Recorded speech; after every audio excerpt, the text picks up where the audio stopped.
السلام علیکم، بسم اللہ الرحمن الرحیم۔ آج میری ویڈیو کا عنوان ہے غار ثور۔ ہجرت کی رات حضور رحمت عالم صلی اللہ علیہ وآلہ وسلم اپنے دولتی خانہ سے نکل کر مقام حضورہ کے پاس کھڑے ہو گئے اور بڑی حسرت کے ساتھ کعبہ مکرمہ کو دیکھا اور فرمایا، اے شہر مکہ، تو مجھ کو تمام دنیا سے زیادہ پیارا ہے۔ اگر میری قوم مجھ کو تجھ سے نہ نکالتی تو میں تیرے سوا اور کسی جگہ سکونت پذیر نہ ہوتا۔ پھر حضرت ابوبکر صدیق رضی اللہ تعالیٰ عنہ سے پہلے ہی قرارداد ہو چکی تھی، وہ بھی اسی جگہ آ گئے اور اس خیال سے کہ کفار ہمارے قدموں کے نشان سے ہمارا راستہ پہچان کر ہمارا پیچھا نہ کریں۔ پھر یہ بھی دیکھا کہ حضور صلی اللہ علیہ وسلم کے پائے نازک زخمی ہو گئے تھے۔ حضرت ابوبکر صدیق رضی اللہ تعالیٰ عنہ نے آپ کو اپنے کندھوں پر سوار کر لیا اور اس طرح خاردار جھاڑیوں اور نوکدار پتھروں والی پہاڑیوں کو روندتے ہوئے اسی رات غار ثور پہنچے۔ حضرت ابوبکر صدیق پہلے خود غار میں داخل ہوئے اور اچھی طرح غار کی صفائی کی اور اپنے کپڑوں کو پھاڑ پھاڑ کر غار کے تمام سوراخوں کو بند کیا۔ پھر حضور صلی اللہ علیہ وسلم غار کے اندر تشریف لے گئے اور حضرت ابوبکر صدیق کی گود میں اپنا سر مبارک رکھ کر سو گئے۔ حضرت ابوبکر صدیق رضی اللہ تعالیٰ عنہ نے ایک سوراخ کو اپنی ایڑی سے بند کر رکھا تھا۔ سوراخ کے اندر سے ایک سانپ نے بار بار یار غار کے پاؤں میں کاٹا، مگر جانثار نے اس خیال سے پاؤں نہیں ہٹایا کہ رحمت عالم صلی اللہ علیہ وسلم کے خواب راحت میں خلل نہ پڑ جائے، مگر درد کی شدت سے جاری غار کے آنسوؤں کی دھار کے چند قطرات سرور کائنات صلی اللہ علیہ وسلم کے رخسار پر نثار ہو گئے، جس سے رحمت عالم بیدار ہو گئے اور اپنے یار غار کو روتا دیکھ کر بے قرار ہو گئے۔ پوچھا، ابوبکر کیا ہوا؟ عرض کیا، یا رسول اللہ، مجھے سانپ نے کاٹ لیا ہے۔ یہ سن کر حضور صلی اللہ علیہ وآلہ وسلم نے زخم پر اپنا لعاب دہن لگا دیا، جس سے فوراً ہی سارا درد جاتا رہا اور زخم بھی اچھا ہو گیا۔ 3 راتیں حضور صلی اللہ علیہ وآلہ وسلم اور حضرت ابوبکر صدیق اس غار میں رونق افروز رہے۔ کفار مکہ نے آپ کی تلاش میں مکہ کا چپا چپا چھان مارا، یہاں تک کہ ڈھونڈتے ڈھونڈتے غار ثور تک پہنچ گئے، مگر غار کے منہ پر حفاظت خداوندی کا پہرا لگا ہوا تھا، یعنی غار کے منہ پر مکڑی نے جالا تن دیا تھا اور کنارے پر کبوتری نے انڈے دے رکھے تھے۔ یہ منظر دیکھ کر کفار آپس میں کہنے لگے، اگر اس غار میں کوئی انسان موجود ہوتا تو نہ مکڑی جالا تنتی، نہ کبوتری یہاں انڈے دیتی۔ کفار کی آڑ پا کر حضرت ابوبکر صدیق رضی اللہ تعالیٰ عنہ کچھ گھبرا گئے اور عرض کیا، یا رسول اللہ، اب ہمارے دشمن اس قدر قریب آ گئے ہیں کہ اگر وہ اپنے قدموں پر نظر ڈالیں گے تو ہم کو دیکھ لیں گے۔ حضور علیہ الصلوۃ والسلام نے فرمایا، لا تحزن ان اللہ معانا، سورۃ التوبہ، مت گھبراؤ، خدا ہمارے ساتھ ہے۔ پھر حضرت ابوبکر صدیق رضی اللہ تعالیٰ عنہ پر سکینہ اتر پڑا کہ وہ بالکل ہی مطمئن اور بے خوف ہو گئے، اور چوتھے دن یکم ربیع الاول دوشنبہ کے روز حضور علیہ الصلوۃ والسلام غار سے باہر تشریف لائے اور مدینہ منورہ کو روانہ ہو گئے۔ اس غار ثور کے واقعے کو قرآن مجید نے ان لفظوں میں بیان فرمایا، إِلَّا تَنْصُرُوهُ فَقَدْ نَصَرَهُ اللَّهُ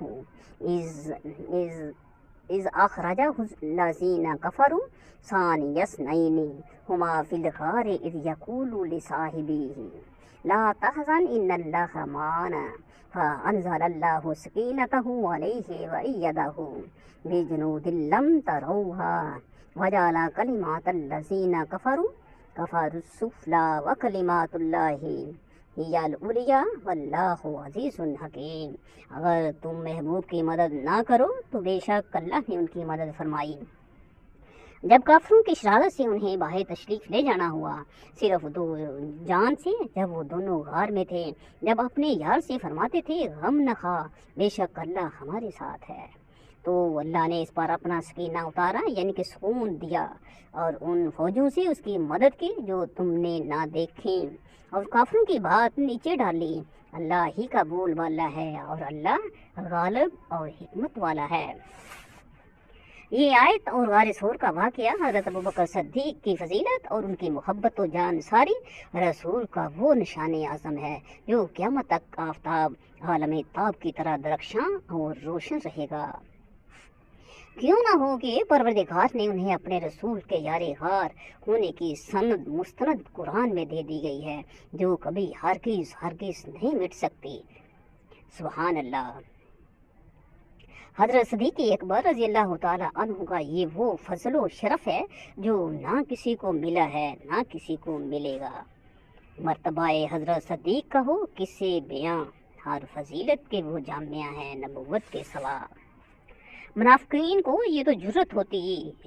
نہ تھی کہ علانیہ اسلام کی مخالفت کرتے، مگر وہ لوگ در پردہ اسلام کی بیاں کنی میں ہمیشہ مصروف رہتے اور اس کوشش میں لگے رہتے تھے کہ مسلمانوں میں اختلاف اور پھوٹ ڈال کر اسلام کو نقصان پہنچائیں۔ چنانچہ اس مقصد کی تکمیل کے لیے جہاں ان بے ایمانوں نے دوسری بہت سی فتنہ سامانیاں برپا کر رکھی تھیں، ان میں سے ایک واقع رجب 9 ہجری میں بھی رونما ہوا، جو در حقیقت نہایت ہی خطرناک سازش تھی، مگر حضور صلی اللہ علیہ وآلہ وسلم کو اللہ عز و جل نے منافقین کی اس خوفناک مہم سے بذریعہ وہی آگاہ فرمایا اور دشمنان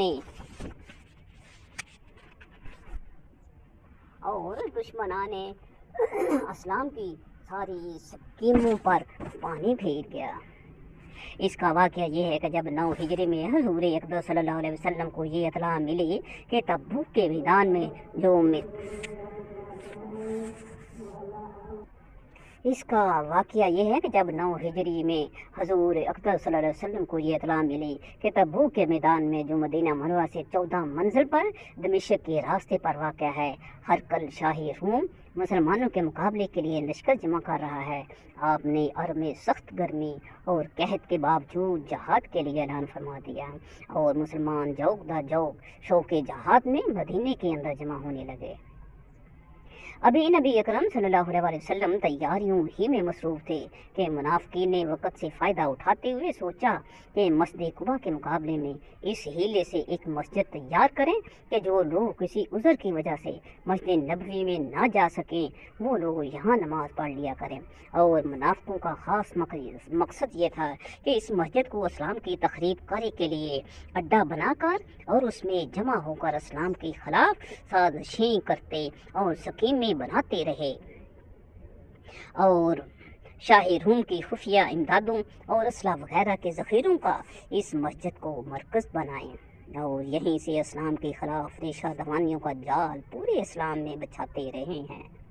یہ سوچ کر منافقین خدمت اقدس میں حاضر ہوئے اور کہنے لگے کہ ہم لوگوں نے ضعیفوں اور کمزوروں کے لیے قریب ہی میں ایک مسجد بنائی ہے،